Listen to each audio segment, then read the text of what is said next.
All right, aloha, free radicals and Bernie and Tulsi Kratz, Indie Kratz, green people. If you're green, if you're a Martian, I'm just kidding. If you're a Green Party person, welcome. If you're a libertarian, thanks for watching. I'm a radical independent, so I don't really fall into any of those categories, although there are bits and pieces of those things in my internal cerebral platform. My name is Dave.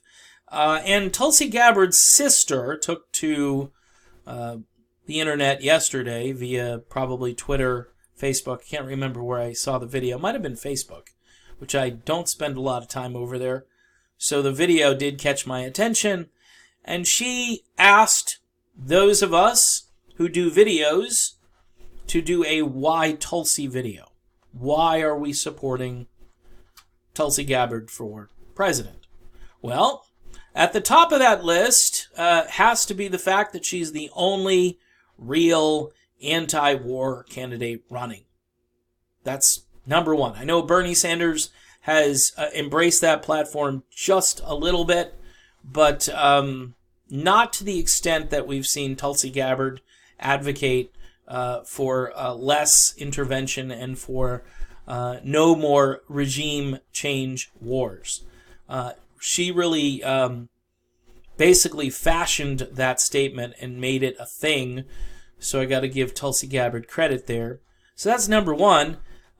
Number two would be that she is going to have appeal across the ideological spectrum as far as independents, few disaffected conservatives, some people who have realized they've been voting against their own economic interests but have been unwilling to pull the lever for a lunatic. Because it's either, in the Democratic Party, I've noticed, you get lunatic after lunatic, okay? You get people who are just saying the most outrageous things. Many of them are actually aimed at Donald Trump and his supporters. So apparently you're willing to write off about half of the country and say, nah, we don't need those people. We just want to make those people angry. Well, Tulsi Gabbard doesn't campaign that way. She tries to speak to everyone because she wants everyone's vote. She doesn't just want this narrow sliver of progressive privilege, let's call it that, since that's something that's used quite a bit on the progressive left, that certain groups of people have privilege over another.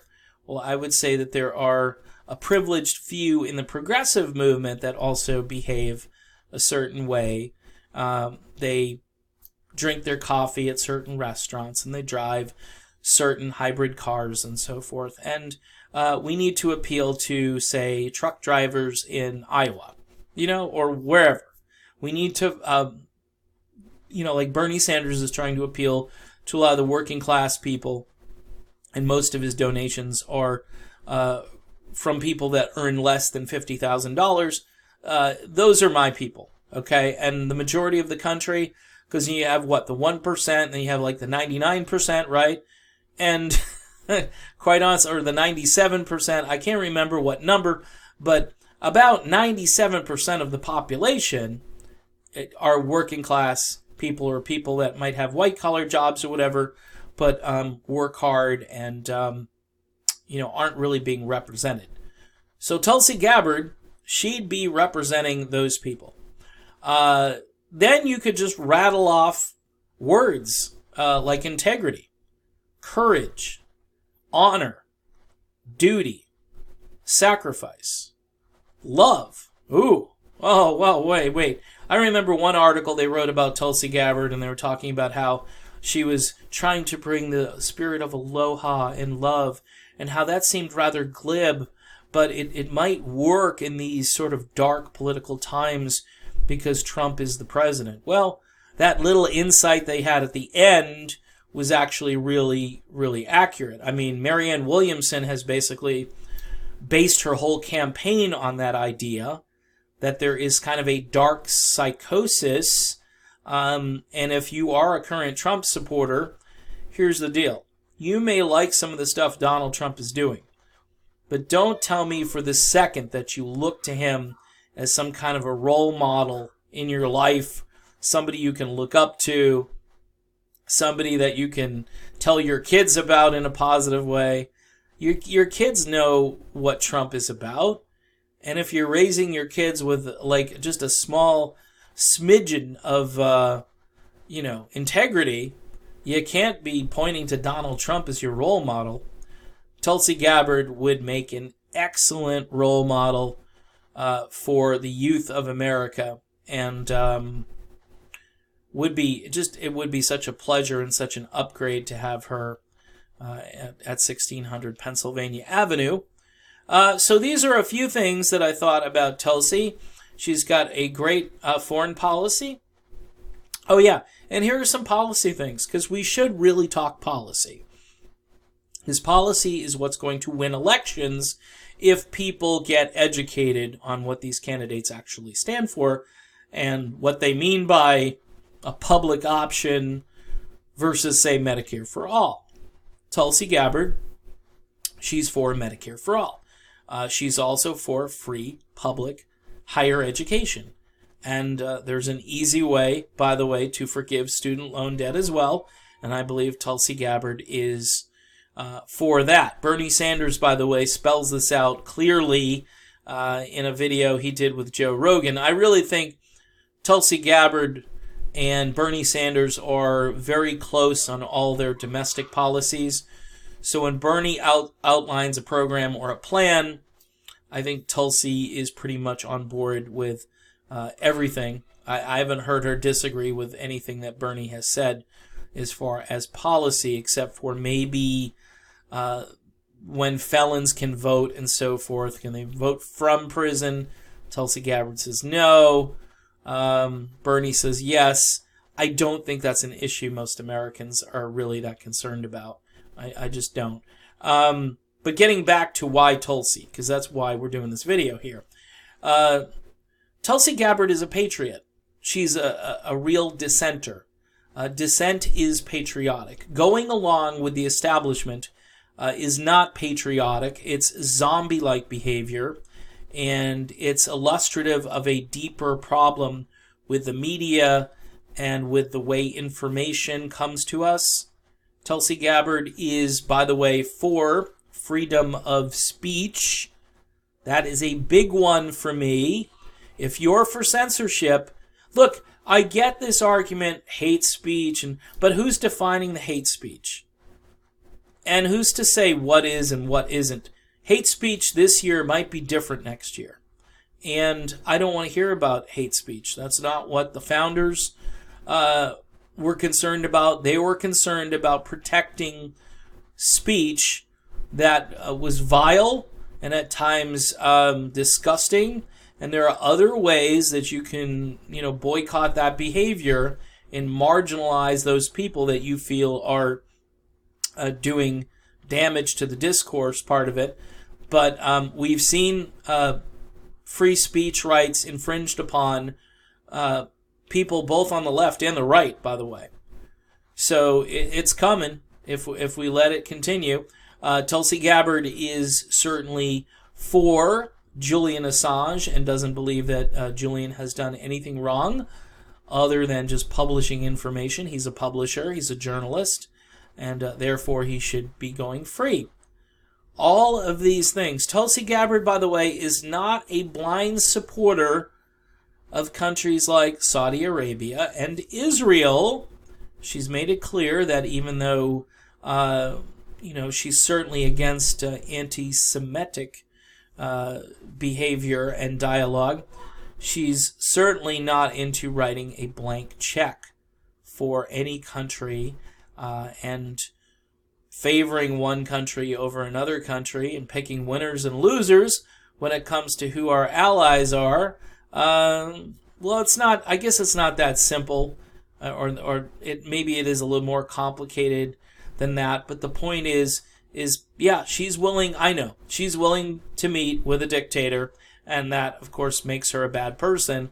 What Tulsi Gabbard is all about is diplomacy, and she's not just about having this knee-jerk reaction. She wants to get all of the facts before she makes foreign policy decisions that will impact Americans for years to come.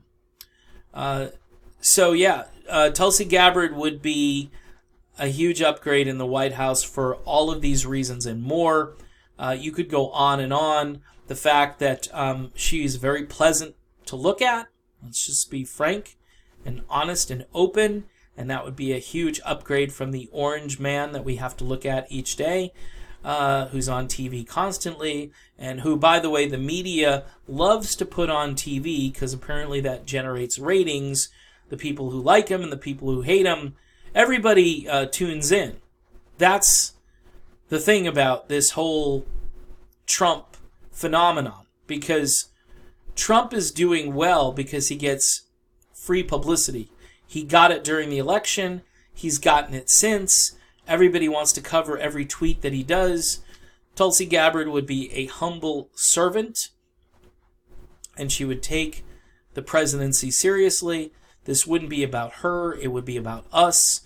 She's about being a servant. She is not about, manipulating or gaming the system so she can become a millionaire in a few years. That's not what this is about. This is somebody new, different, and special who's running for president. And finally, Tulsi Gabbard looks like a person that you can talk to and hang out with. I know that's kind of, maybe insignificant for some people. She doesn't come off as aloof when you watch her on the campaign trail. She's giving out hugs. She's warm. She's friendly. She's genuine. But yet she can be firm and tough when she needs to be. And I don't think she'd be corrupt at all as a president.